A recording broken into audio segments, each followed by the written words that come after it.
Un diagnóstico es la conclusión del análisis de un proceso realizado a partir de antecedentes, pruebas y observaciones para definir una enfermedad o condición de vida. En este caso hablaremos de autismo, pero para platicar más de este tema me acompaña el maestro Eduardo Díaz Tenópala. Es maestro en educación y psicólogo clínico en áreas de psicoterapia y en la evaluación para el diagnóstico del espectro autista.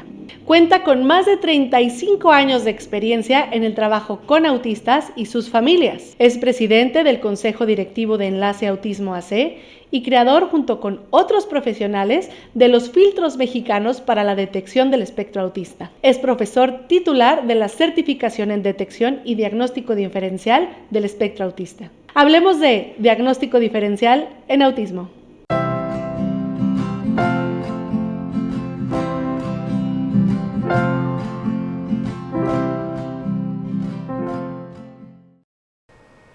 Hola, ¿qué tal? Bienvenidos a Abriendo Camino con la mamá de Majo. El día de hoy estoy, ahora sí que muy emocionada porque nos visita desde la Ciudad de México el maestro Eduardo Díaz Tenópala. Bienvenido. ¿Qué tal, Majo? Muchas gracias. No, Majo no. Eduardo, muchas gracias. Me sucede mucho, ¿eh? Te sientes como la mamá de Majo, no eres Majo. Sí, muchísimas gracias, gracias a ti.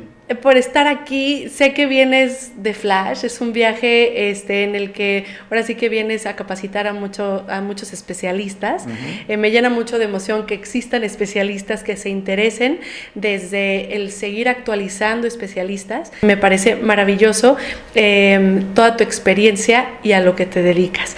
Pero antes de que yo les platique más sobre el maestro, por favor, platíquenos mejor usted directamente. ¿Quién es Eduardo Díaz Tenópala? Bien, yo soy psicólogo, tengo una maestría en educación, tengo ya más de 40 años trabajando en el campo del autismo, básicamente toda la parte de diagnóstico. Uh-huh. ¿Sí? Siempre mi inquietud ha sido hablar de diagnóstico diferencial, toda la parte de sensibilizar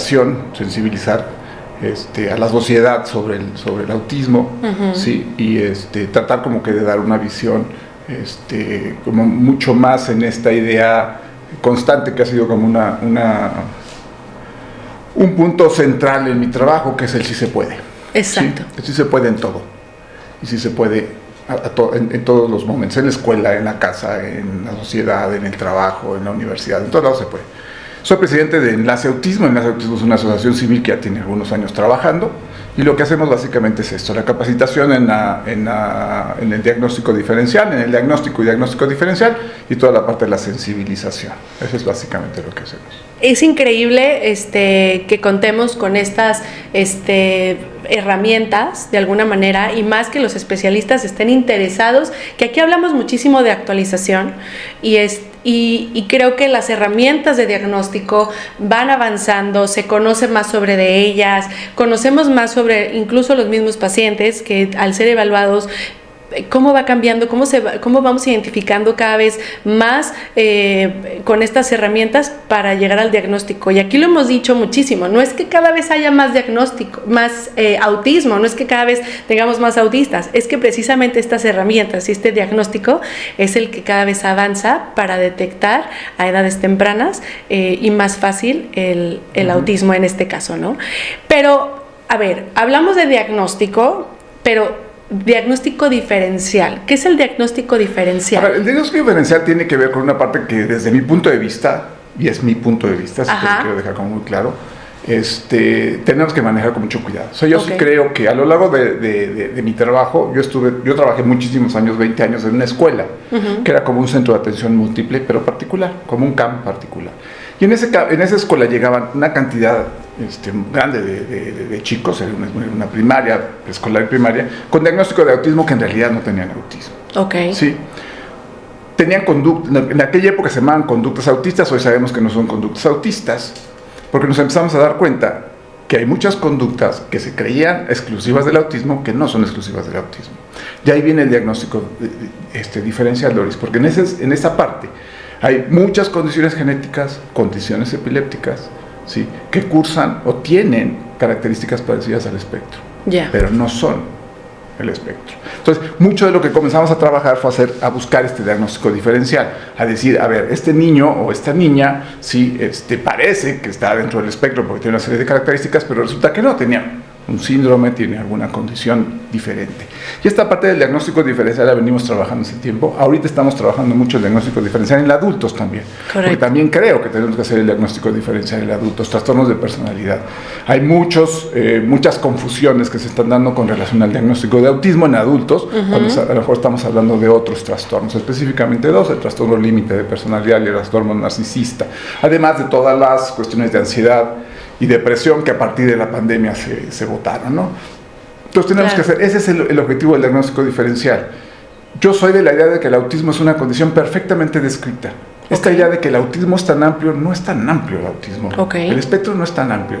El espectro está perfectamente definido, ¿sí? O sea, hay una serie de características que definen a las personas que están dentro del espectro. Es una condición de la infancia, ¿sí?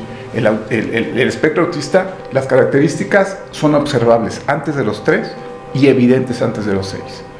Y eso también es muy importante, porque en el diagnóstico de adultos tenemos que tener, sí, características que nos hagan pensar que esa persona está dentro del espectro, pero que coincidan con su historia del desarrollo.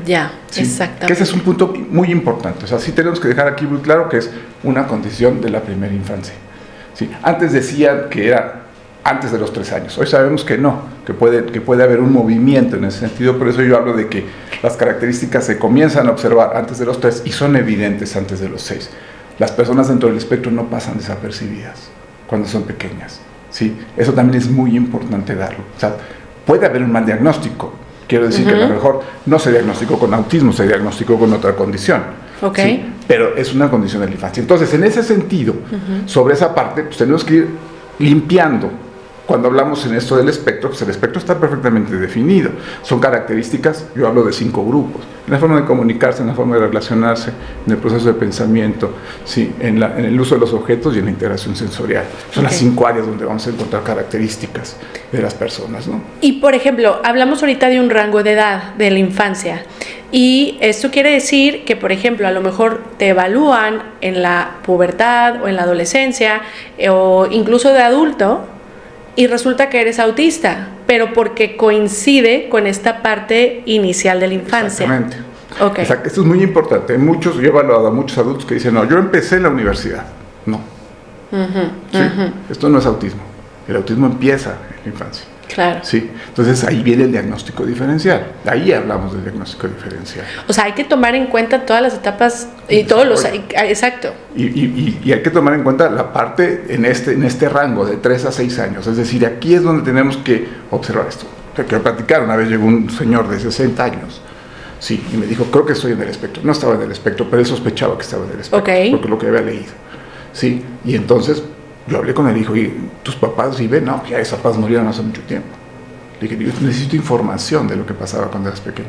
Claro. Sí, y sí quiero dejarlo muy claro, el diagnóstico no se hace nada más porque presentes características a tus 40 años, sino que tenemos que irnos para atrás.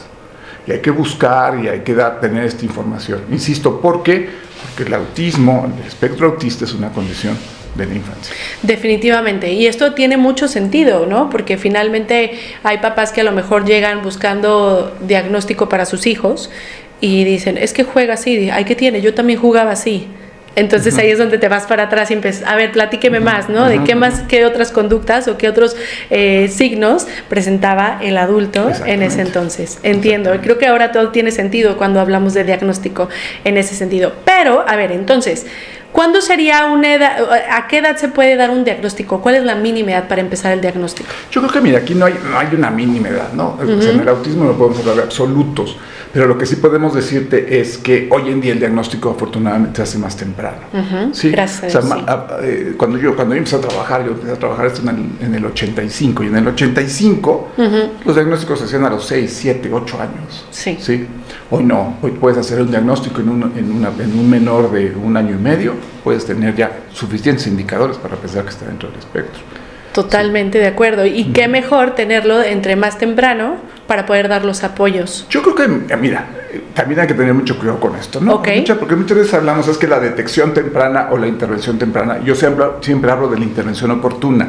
Okay. La intervención temprana es una intervención oportuna. Pero si tú diagnosticas y a una persona a los 18 y te das cuenta que tiene autismo, ¿sí? Puedes generar una intervención oportuna a esa edad. ¿Sí? Que no necesariamente cambiaría su pronóstico porque no se hizo una intervención temprana. Por eso muchas veces cuando decimos, ¿sabes que lo mejor es la intervención temprana? Hay muchos papás que te dicen, híjole, pues es que yo empecé a trabajar con él a los 7. ¿Sí? Eso fue malo porque no hubo ya empecé tarde, ¿no? No empezaste tarde. Siempre hay una intervención oportuna. Entonces tenemos que hablar de intervención oportuna. Una intervención cuando son pequeños es una intervención oportuna, pero igual es a los 3, a los 6, a los 8, a los 15. Si das las herramientas que se requieren, estás dando una intervención oportuna y adecuada. ¿Sí? Okay. No nada más quedarnos con esta idea de lo importante es la intervención oportuna. No, el diagnóstico temprano nos ayuda a comenzar a desarrollar las habilidades de la persona. Hoy en día no hablamos de niveles. Yo estoy en contra totalmente de esto de los niveles. De acuerdo. Porque el nivel, te voy a ser muy sincero, a las personas con autismo les vale un pepino el nivel. ¿Sí? A las personas que les preocupa son a los papás. Y los papás son los que les genera mucha angustia el nivel. Y yo creo que el nivel no sirve de nada.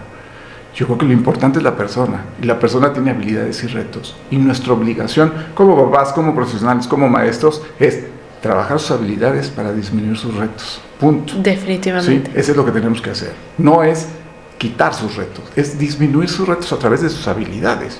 Hay personas con autismo que tienen pocas habilidades, bueno, pues hay que desarrollarlas. Hay personas con autismo con muchas habilidades, hay que desarrollarlas. Hay personas con autismo con muchos retos, pues hay que desarrollar esas habilidades. Es decir, cada persona es diferente. Claro. ¿Sí? Y en ese sentido, pues tenemos que ir dando las opciones de apoyo que se requieran de acuerdo a las necesidades de cada persona.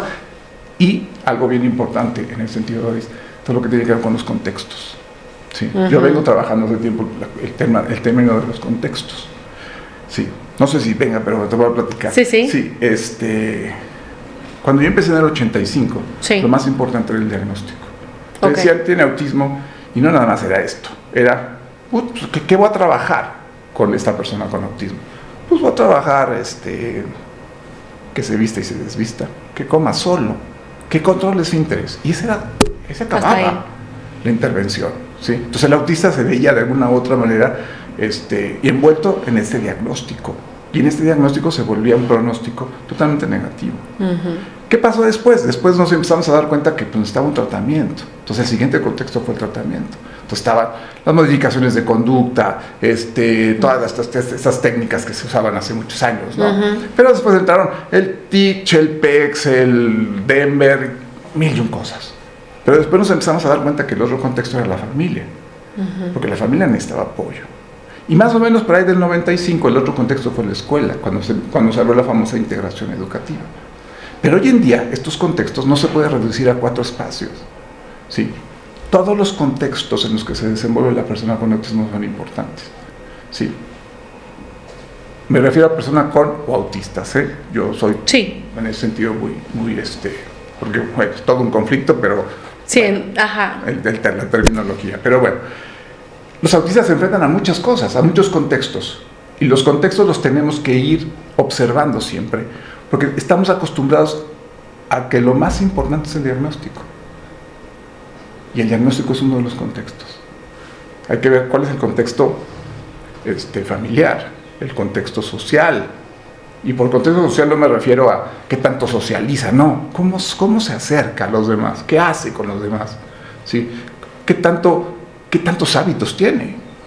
Porque a veces encontramos y decimos, sí, las características del autismo son tales o cuales, pero también hay otros elementos que tenemos que tomar en cuenta, que es a una persona con autismo se le educa. Sí, se le ponen límites. Claro, como cualquier otra persona. Y entonces entramos en este punto en el que, bueno, y si no sigue los límites, ¿es por el autismo? Porque no se le pusieron límites. ¿Sí? Y entonces entramos en esos conflictos y en esas dificultades. Pero este es un contexto. El contexto social, el contexto educativo, el contexto de la escuela, el contexto cultural. ¿Qué tanto permito que mi hijo autista participe de las actividades culturales? ¿Sí? ¿Qué tanto lo limito o no lo limito? ¿Sí? Te quiero platicar, estuve en Oaxaca, y en Oaxaca está un muchacho de unos 20 años, decidió que lo que él quería hacer era participar de las calendas. Las calendas son son unos, no sé si los has visto, son unos personajes que son unos como muy grandes, sí, unos, claro, unos hombres. Como muñecos fabricados. Muy grandes. Sí. Y los lleva alguien adentro. Y como si fuera un títere gigante. Como si fuera un títere gigante. Y salen a pasear en Oaxaca. Y él dijo, yo quiero eso.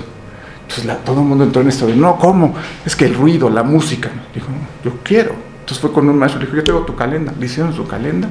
Y él es feliz todos los domingos yendo a bailar con su calenda. Oaxaca es una de las ciudades con más tradiciones en este país. Sí. Las personas, o sea, el autista participa de estas, ¿cómo se llama? Tradiciones. O sea, el aspecto cultural es importantísimo. Te quiero poner otro, el contexto recreativo. La persona con autismo o el autista va a los brincolines, lo llevo al parque, lo llevo al cine, no, es que el ruido, es que esto, pero lo llevo o no lo llevo. ¿Le doy la oportunidad? No le doy la oportunidad, porque el que de repente empezamos nosotros es a poner los límites. Entonces, son todos los contextos. Un contexto, Doris, es la personalidad. ¿Cuántas veces escuchamos esta frase, que es una frase muy desafortunada, de cada persona con autismo, o sea, no, si conoces a una persona con autismo, conoces a una persona con autismo? Claro, porque ¿sí? Todas son diferentes, ¿no? Por decir. Es terrible la frase. Ok. Y te voy a explicar por qué. Ajá. Porque ni tú ni yo somos iguales. Definitivamente. ¿Por qué no somos iguales? Por nuestra personalidad, no por el autismo. ¿Sí? O sea, lo que nosotros vamos, y un contexto es la personalidad. Cada persona tiene una personalidad diferente creada por lo heredado por tus padres, por lo que aprendes y por la cultura en la que te desenvuelves. Eso genera la personalidad, no el autismo. Definitivo, ¿sí? Claro. Entonces, en este sentido, ahí es donde también tenemos que cambiar y entender que otro contexto es la personalidad. La personalidad en este proceso que te estoy explicando, porque si seguimos viendo como lo central el autismo, dejamos de ver todo lo demás.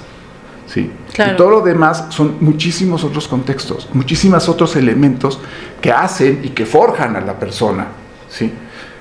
Y esta persona se forja con su personalidad, con el autismo, con muchas otras cosas. El autismo es uno de sus contextos. Claro. Híjole, ahorita lo que dices tiene muchísimo sentido para mí, porque precisamente si hablamos, ¿no? Creo que el decir autismo define muchas características en lo personal. Creo que le ayuda de alguna manera a generar identidad en el sentido de que, bueno, ya entiendo que no soy de otro planeta, ¿no? O sea, que soy autista y por eso soy diferente a los demás. Creo que eso es lo que ayuda. Pero qué importante también es tomar esto en cuenta de alrededor, el contexto, el entorno, los privilegios, los no privilegios. Exacto. Todo eso cuenta. Y la personalidad, para lo mejor para algunos puede ser increíble ir a los brincolines, pero ¿cómo lo vas a saber si nunca lo has llevado? O a las fiestas, o lo que sea. Hay que intentarlo, no hay que negar estos contextos. ¿Qué tanto nosotros somos los que limitamos esta inclusión que queremos, esta convivencia de la que siempre hablamos? ¿Qué tanto le damos esta oportunidad? Incluso era lo que me llevaba a la siguiente pregunta, porque ¿qué tan importante es el diagnóstico?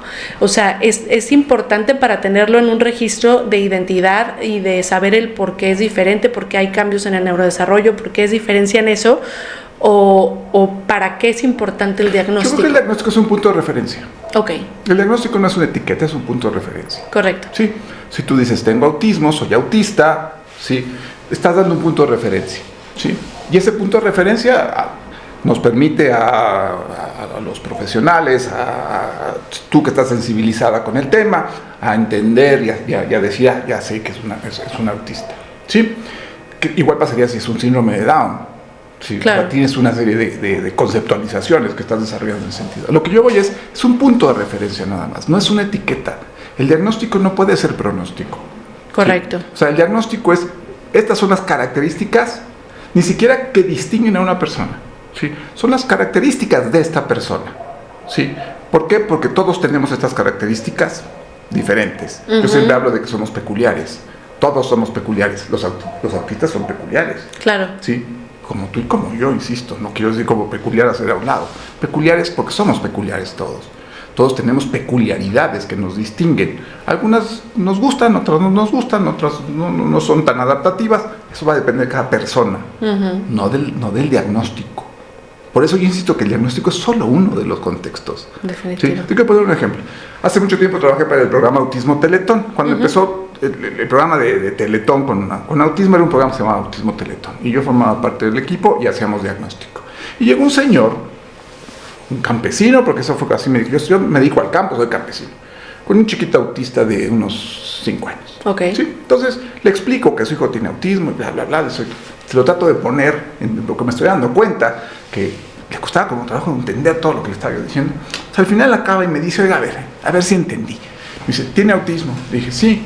Oiga, ¿pero me va a poder ayudar en el campo? Pues por supuesto que sí.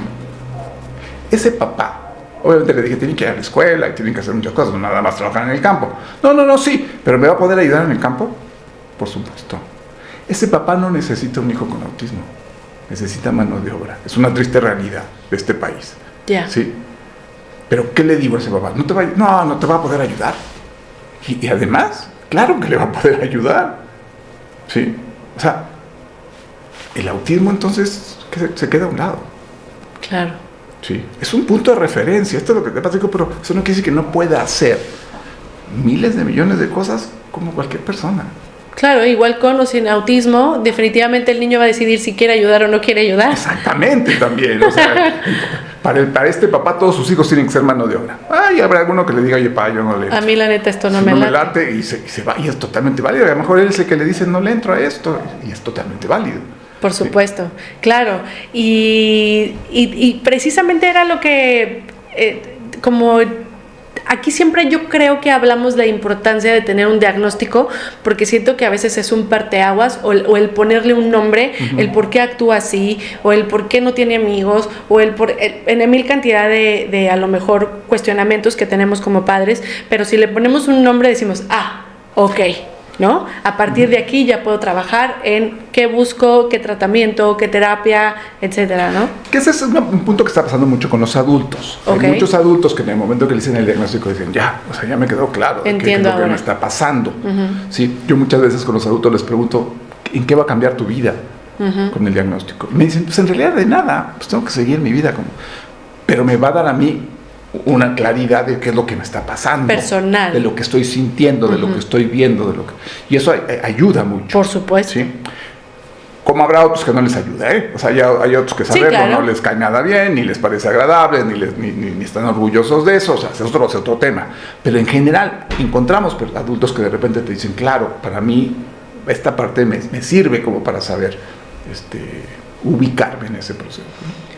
Y por ejemplo, ahorita hablando de diagnóstico y que a lo mejor platicas con muchos padres de familia o con adultos incluso, a dar el diagnóstico.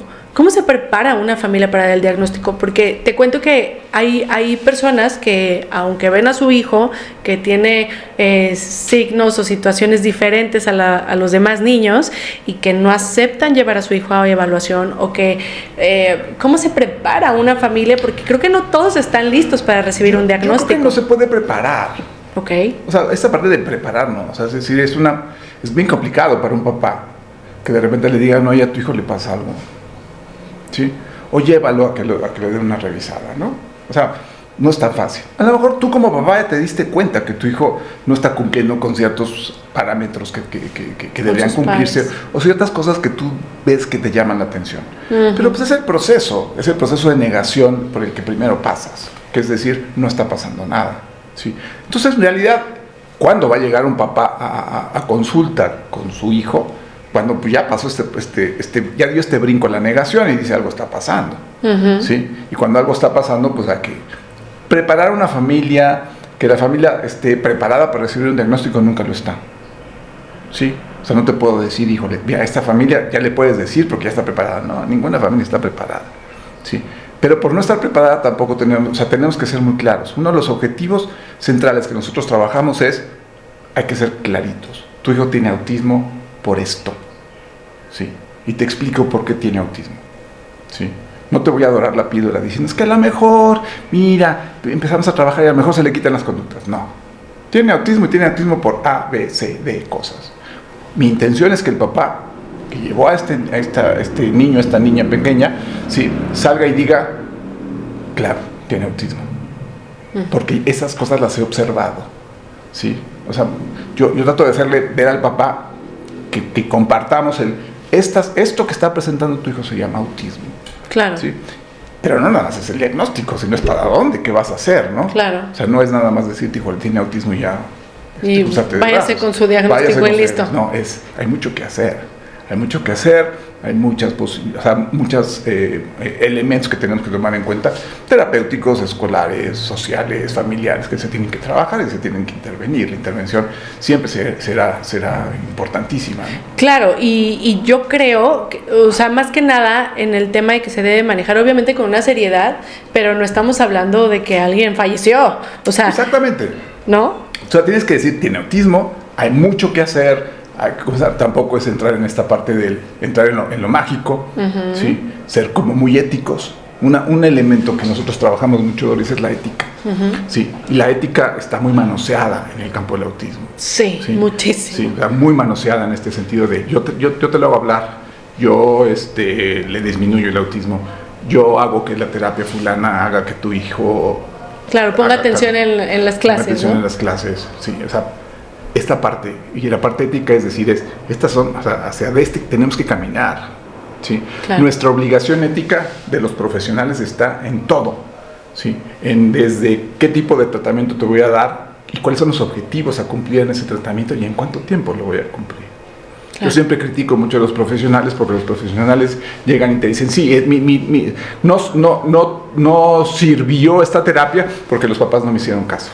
Sí, no le echan ganas. No hicieron lo que yo le pedía. Y esa no es la responsabilidad. Porque entonces, ¿para qué lo trae el papá? Mejor enséñale al papá a hacerlo, ¿no? ¿Sabes también que dicen que no lo medicaron? Entonces vamos más lento.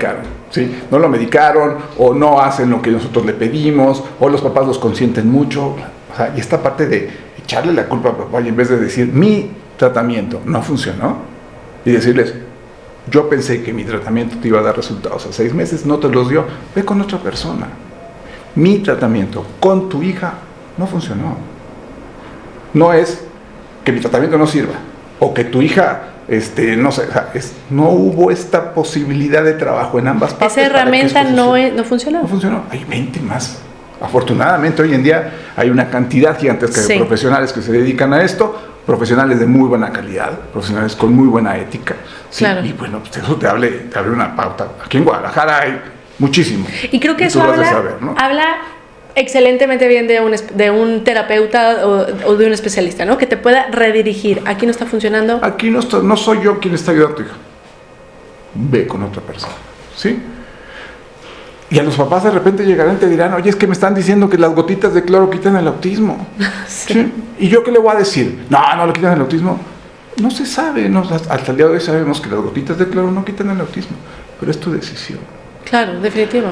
Nosotros profesionales o en otro proceso ético tenemos que entender que no somos guía de nadie, uh-huh. Somos acompañantes de los papás. El papá llega y me pregunta, le voy a dar mi punto de vista, pero la decisión la toma el papá. Porque además con el tiempo, Doris me he dado cuenta que el papá hace lo que se le pega la gana, y pues es también muy cierto, ¿no? O sea, pues es su hijo y también va a buscar todos los medios para hacerlo. A mí me puede parecer que lo que está haciendo está muy mal, pero para él su sentido común le dice, esto es lo que tengo que hacer. Y yo muchas veces digo, una de mis socias de Monterrey dice, siempre le dice a los papás, usa tu sentido común. Uh-huh. Aunque ese sentido común te digan, estás equivocado, si tu sentido común en ese momento te dijo, esto es lo que tengo que hacer, hazlo. Sí. Porque es lo que a ti te está convenciendo a hacer. Sí. O sea, tampoco nosotros no somos quienes debemos decir que sí, que no, a qué hora, cómo y cuándo. Eso para mí no sirve. Esto debe ser así, no puede ser de otra manera, no. Aquí hay muchísimas opciones, muchísimos caminos, muchísimas formas. Y tenemos que darnos cuenta de esto, ¿no? Claro, y bueno, hablo desde mi experiencia. Yo era como que, a ver, terapia, y pues te mandaba la terapeuta tarea, ¿no? En casa se van a poner a hacer, no sé, un rompecabezas o van a hacer una torre una vez, y al principio a lo mejor yo era como, a ver, de tal hora a tal hora me voy a sentar con ella y lo vamos a hacer, y bueno, no te quiero decir las tragedias, o sea, terminábamos las dos exhaustas, ninguna de las dos ya no quería hacer nada, terrible.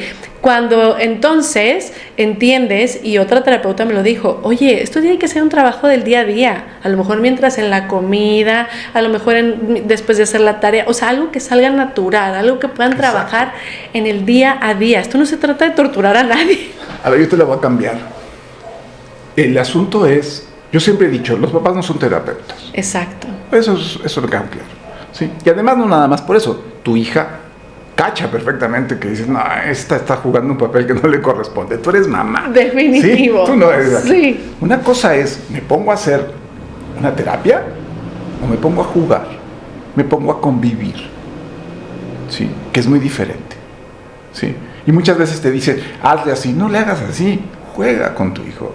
Y no juegas, no necesariamente tienes que jugar a un rompecabezas, juega, interactúa con él, ¿sí? ¿Qué es lo que pasaba? Cuando nosotros empezamos a trabajar hace muchos años, todo era mecánico. Mírame a los ojos, siéntate, ¿sí? Las manos abajo porque se estaba aleteando. Y ese era el mecanismo.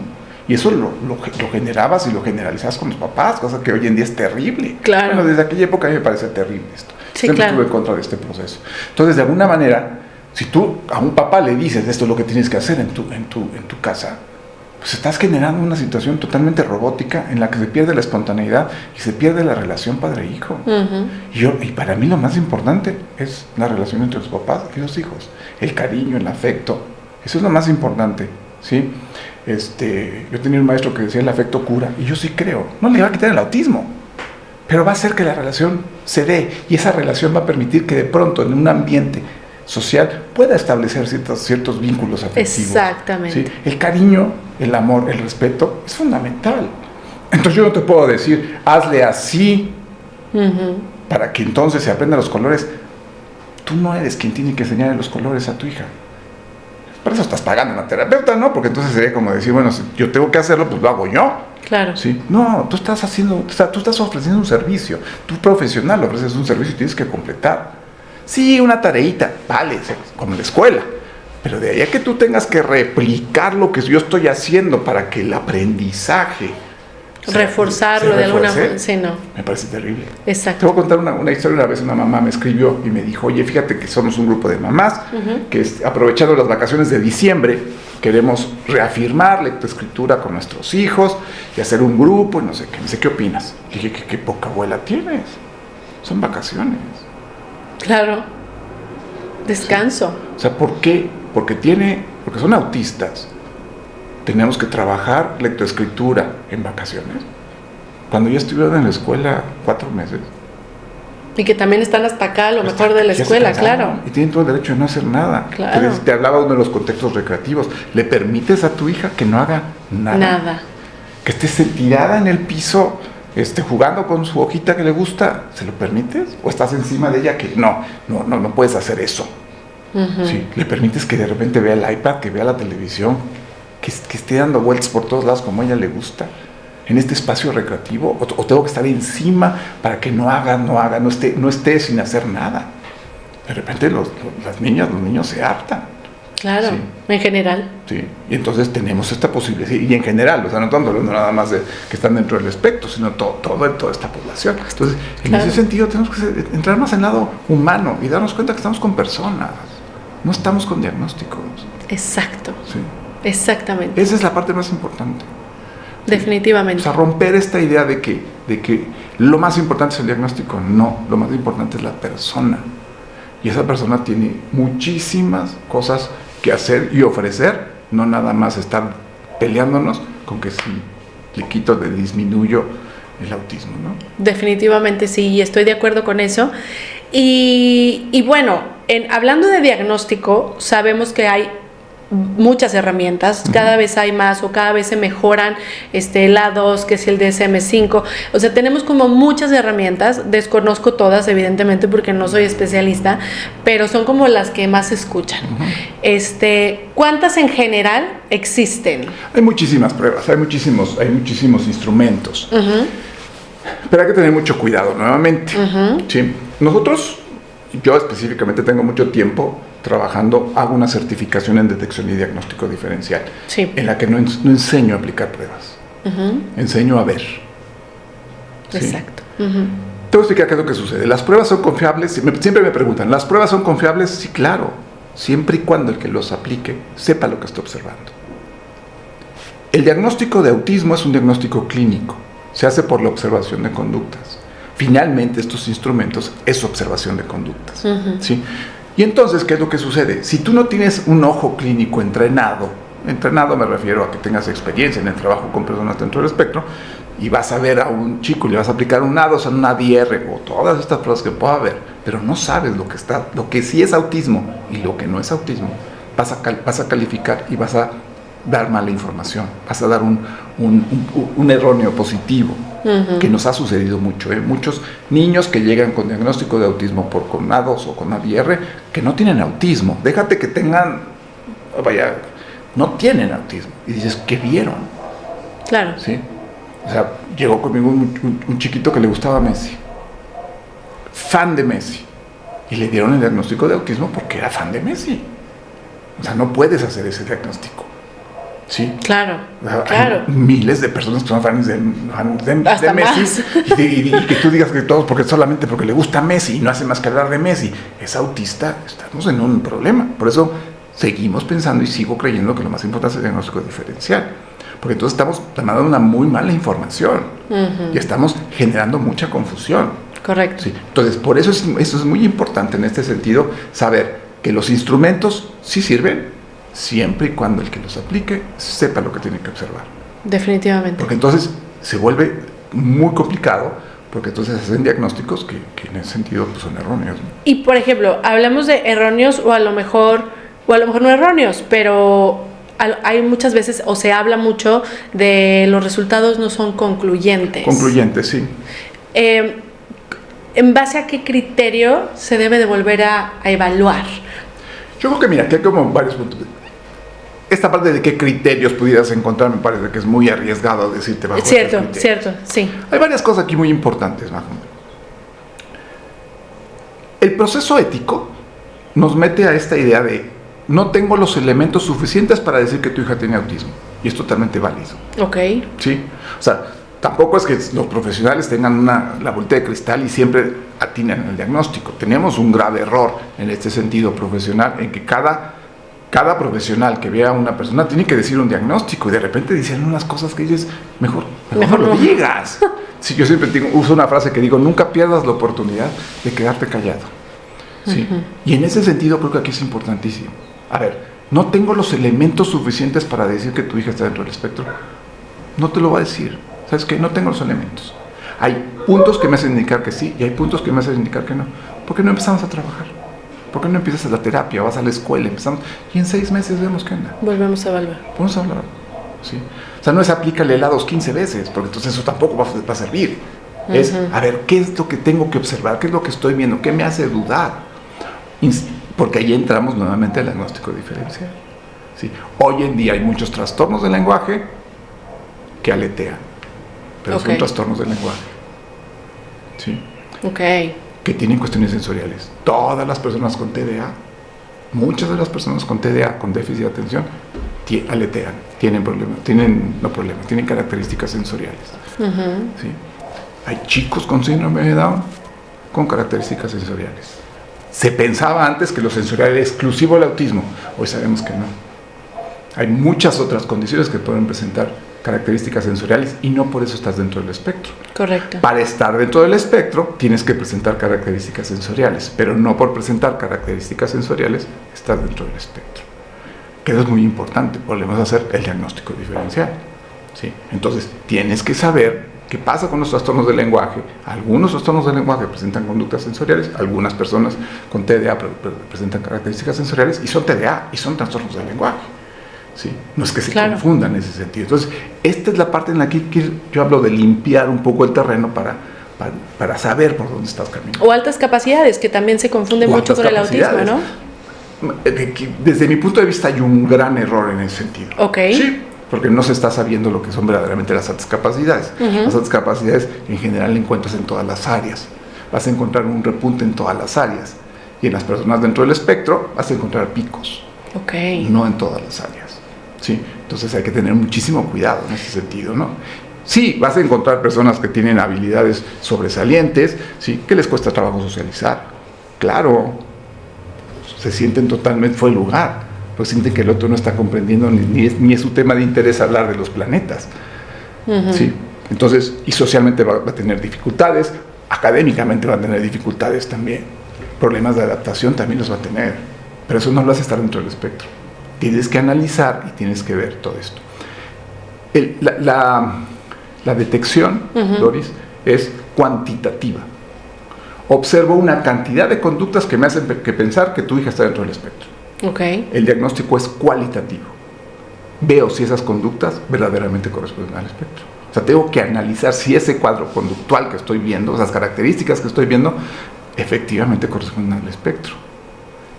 La detección es cuantitativa, el diagnóstico es cualitativo. Claro. Y en ese sentido es parte de lo que estamos trabajando. Que esto implica en la entrevista con los papás, el que llenen un montón de, llenen un montón porque me ha tocado llenar ese montón de baterías y todo, porque toda esta información ustedes la recaudan y en base a la observación del paciente y la observación de la información que estamos entregando, se hace un análisis. Lo más importante aquí es observar a la persona que vas a evaluar. Muy bien. Porque tú tienes un sesgo. A lo mejor como papá ves cosas o ves cosas que no quieres ver o las mueves o cambias.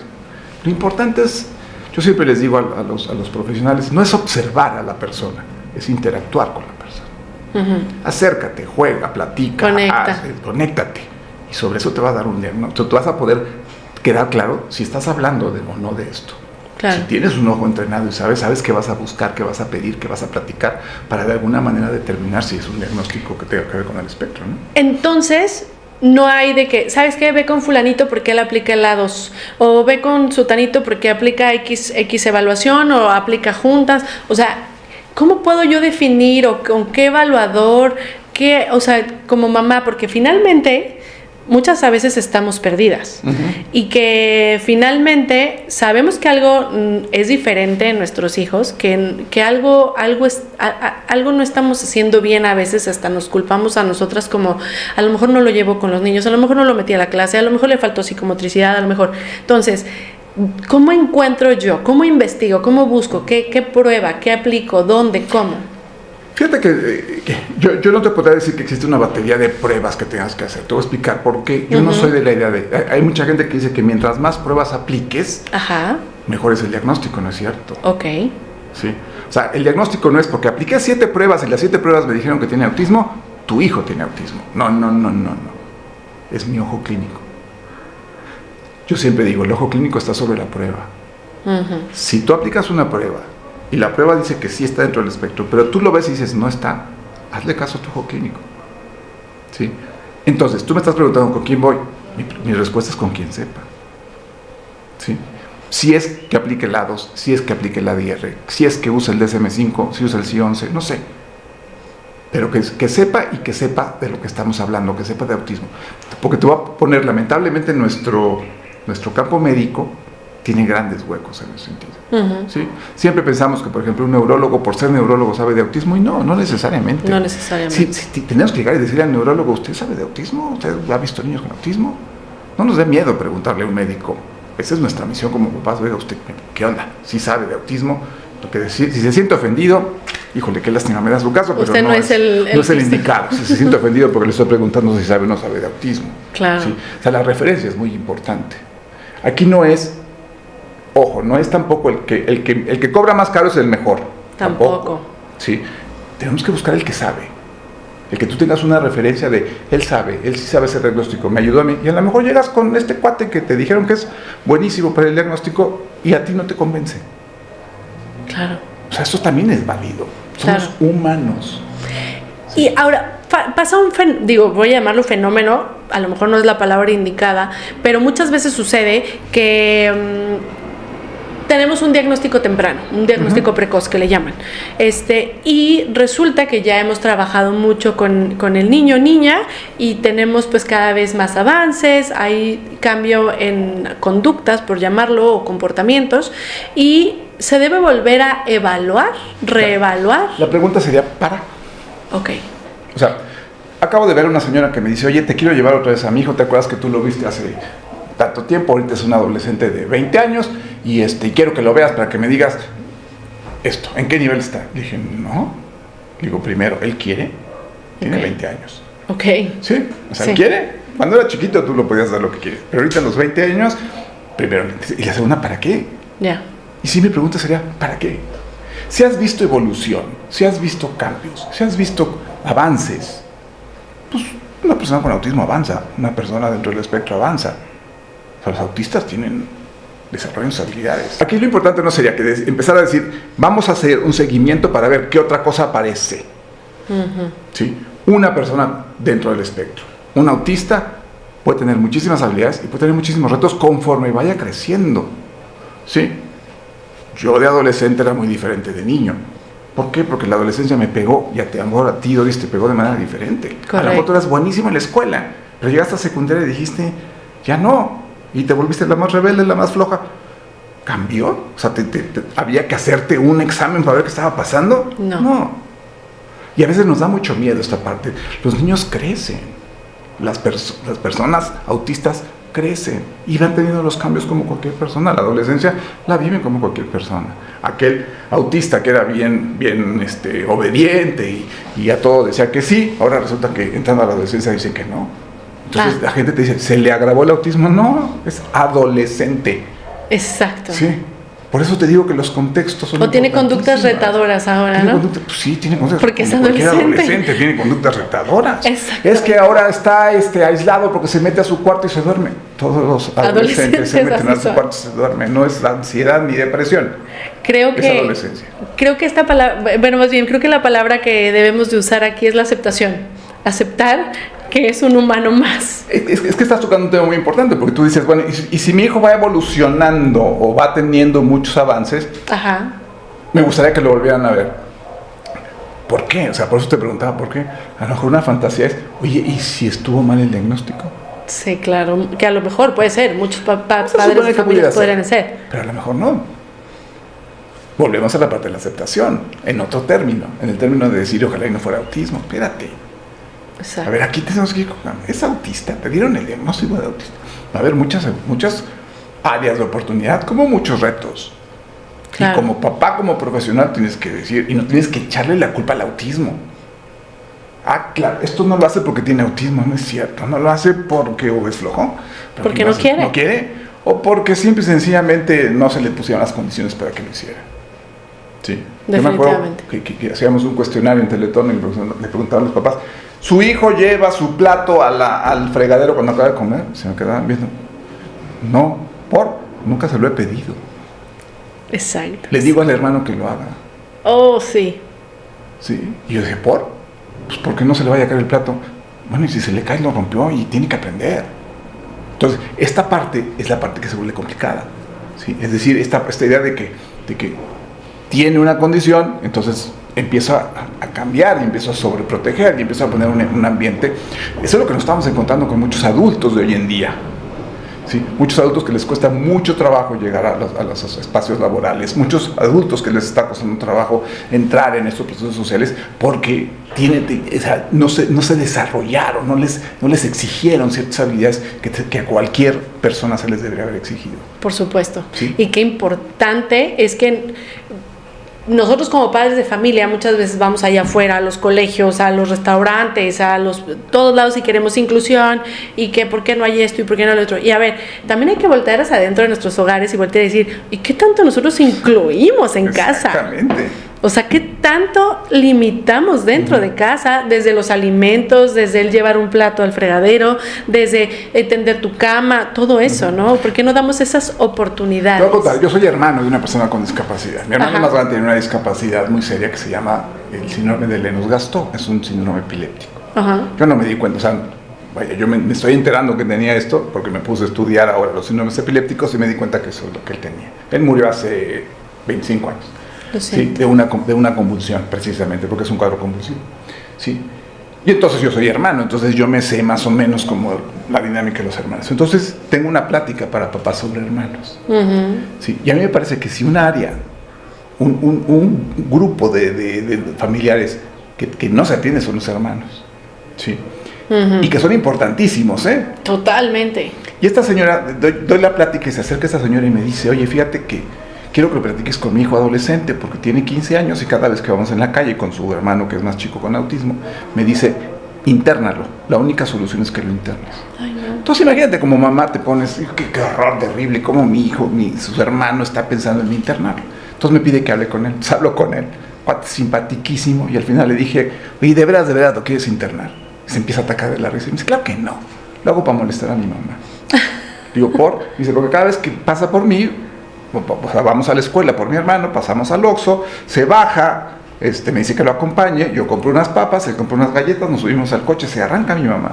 Mi hermano baja a la ventana, tira las galletas y dice, papas. Y mi mamá me dice, dáselas. Compártele. Me dice, comparte, es dáselas. Cede. Sí. Hablo con la mamá y le cuento esta historia y me dice, sí, que está mal. Yo siempre le he dicho que él haga lo que el hermano quiere. Ese chavito era un dictador. Claro, ¿sí? Claro. No, un autista. Era un dictador. Porque se le estaba permitiendo que hiciera lo que quisiera. ¿sí? Entonces, ahí volvemos a entrar en este caminito del crecimiento, en este caminito de los límites, en este caminito de muchas cosas que se trabajan dentro de un ambiente familiar y que tenemos que ver no nada más a la persona, por eso insisto, no nada más al autista, sino también todo el contexto. Claro. La pareja deja de ir al cine, deja de ir a echarse unos tacos porque está el autista. Hay que cuidarlo. O no confío en que alguien más lo puede cuidar mientras yo voy al cine. Claro. O en que los hermanos pueden verlo, o en que él se puede cuidar. Autosuficiente, claro. Sí. Por supuesto. O sea, son muchos elementos ahí. Sí, y creo que los padres no cometemos estos errores por mala onda. O sea, siempre queremos hacer lo mejor para nuestros hijos, siempre queremos como que es lo correcto, es que para que no sufra, muchas situaciones así, pero creo que también vale la pena hacer esta reflexión. Es una reflexión que, a ver, ¿qué tanto le permito? O en mi caso, por ejemplo, Majo va y se le mete al cuarto de su hermana y la otra, bueno, se enoja muchísimo porque le empieza a agarrar sus cosas. Y tú como adulto podrás decir, no pasa nada, lo vuelves a poner en su lugar, lo que sea. No, y volteas y dices, ¿por qué? Sí, tiene derecho a cerrarle la puerta y no permitirle la entrada, porque es su espacio. Y ya suficiente están invadidos, ¿no? Mucho también por los hermanos autistas. Claro. Entonces, hay que darles también este espacio, este derecho, también como padres, darle las obligaciones, darle ya tiene edad para poder llevar el plato a la mesa. Yo también al principio le daba el plato a Majo y dije, ay, de aquí a la mesa no va a llegar, pero no importa, lo tiene que intentar, tarde o temprano, tiene que hacerlo. Así. Exactamente. Y esta es la importancia de la aceptación y de hacernos conscientes que pueden. O sea, de ser conscientes que son capaces, y creo que el presumir competencia siempre es una clave para que nuestros hijas sigan avanzando con todo el apoyo y todas estas posibilidades que les podamos ofrecer. Claro. Me encantaría poder seguir platicando porque la verdad es un deleite tener aquí al maestro, de verdad muchísimas gracias por tanta información, tantos puntos de vista, todo esto llega a especialistas, que esto me parece todavía maravilloso porque es actualizarse, es la verdad enseñarlos a observar esta parte tan importante, a ser un poco más certeros en el tema del diagnóstico y nada, pues ahora sí que ¿dónde lo podemos encontrar? Mira, tenemos la página de internet de Enlace Autismo, es enlaceautismo.com. Estoy en Facebook, encuentran Enlace Autismo. Me van a encontrar a mí en Facebook, pero yo ya no interactúo en Facebook. Okay. Nada más estoy como administrador de Enlace, por eso aparezco ahí. Muy bien. Y en Instagram sí, como Eduardo Díaz o como Enlace Autismo. Sí, ahí nos pueden encontrar. Excelente. De todas formas, la información va a estar apareciendo ahorita en las pantallas para que puedan seguirlo tanto en Instagram e encuentren más información en Enlace Autismo. Y bueno, pues finalmente a mí me gustaría que nos diera a lo mejor un mensaje, pero siempre pido un mensaje como a las familias que están recibiendo apenas el diagnóstico o esta situación. No, yo quiero que sea a lo mejor que nos pueda compartir un mensaje para los especialistas. Yo creo que para los especialistas es preparación. Sí, es preparación en el sentido de... Es que son dos caminos. ¿sí? Yo creo que la preparación sirve, pero lo más importante es la sensibilización. ¿sí? O sea, lo más importante para el especialista es sensibilizarse ante la condición. ¿sí? Yo siempre les he dicho a los maestros, para trabajar con el autismo no necesitas 15 cursos, 20 diplomados. Necesitas tener ganas de hacerlo. Y yo creo que eso funciona en todo. Obviamente hay que prepararse, pero me refiero a que tener una actitud. Y la actitud aquí es salirse de esta esfera prepotente de yo lo sé todo, esta esfera prepotente de así es y no puede ser de otra manera, Sí, sino entrar en esa parte del estarse actualizando. Hoy en día hay muchas cosas que nos tenemos que actualizar y estamos actualizando desde los términos que se están utilizando hasta las formas de acercarnos a los adultos, de la forma de acercarnos al diagnóstico. Hay que actualizarse mucho. Sí, hay que también saber dar puntos de vista y también defender tu punto de vista. Pero creo que lo más importante es la sensibilización. Sí, ser sensibles a que vas a estar frente a una familia y frente a una persona, no frente a un autista y a unos papás de un autista. Sí, estás frente a una familia y a un contexto, y en ese contexto tienes que saber qué decir, qué hacer, cómo poner, y ser lo suficientemente sensibles y humanos para transmitir una información que al papá y a la persona dentro del espectro le sirva. Porque también con los adultos autistas hay que también hablar con ellos y darles información que les sirva, información que les sea útil, información que les permita de alguna manera desarrollar todas sus habilidades y sus capacidades. ¿Sí? No nada más entrar en esta parte de si lo tienes y se acabó, no, a ver qué hay, qué más hay de esto, ¿no? Entonces, creo que ese es un punto importante, ¿no? Y me parece extremadamente valioso, creo que el sensibilizar, si no sensibilizas, no van a querer ni siquiera aprender, actualizarse, no van a querer hacer, o sea, como ir más allá. Entonces, sensibilizando creo que es una clave muy, muy certera para los especialistas. Siempre hemos dicho aquí que el ego no cabe, ¿no? O sea, el ego no cabe. El ego no cabe, pero el ego está en todos lados, ¿eh? Definitivo. O sea, no cabe, pero encontramos aquí unos egos gigantescos. Definitivamente. Y he pasado por esas malas experiencias y reitero, esta es la gran importancia de buscar especialistas que tengan esta sensibilización. El preguntar. Creo que como familias tenemos que preguntar, no solo lo que dijo él, agachamos la cabeza y pues ni modo, eso lo dijo. O sea, el preguntar, que no nos dé pena. Si se ofende, no es ahí. Su problema, no es ahí. Y esta es la parte importante de nosotros como familias, buscar las herramientas que nos están ayudando, donde estamos avanzando, donde estamos comprendiendo sobre todo, y donde lo más importante, que se nos está tomando como seres humanos, que se nos trata como personas, ¿no? Entonces, quiero agradecer nuevamente que esté aquí con nosotros, compartiendo y sobre todo darnos tanta información tan importante. Muchísimas gracias por estar aquí. No, gracias a ti, Doris, por la invitación, y pues ojalá les sirva la información. Definitivamente estoy segura de que más de alguno nos va a servir, por lo menos a mí ya me funcionó muchísimo, estoy segura que muchos allá en casa también les va a funcionar. Si este episodio les gusta, si les parece de gran importancia, ayúdenos a compartir, a que esta información llegue a más personas. Déjanos un comentario, ya sea para el maestro o para mí, para algún tema de interés. Si tienen más preguntas, se las haremos llegar aquí al maestro.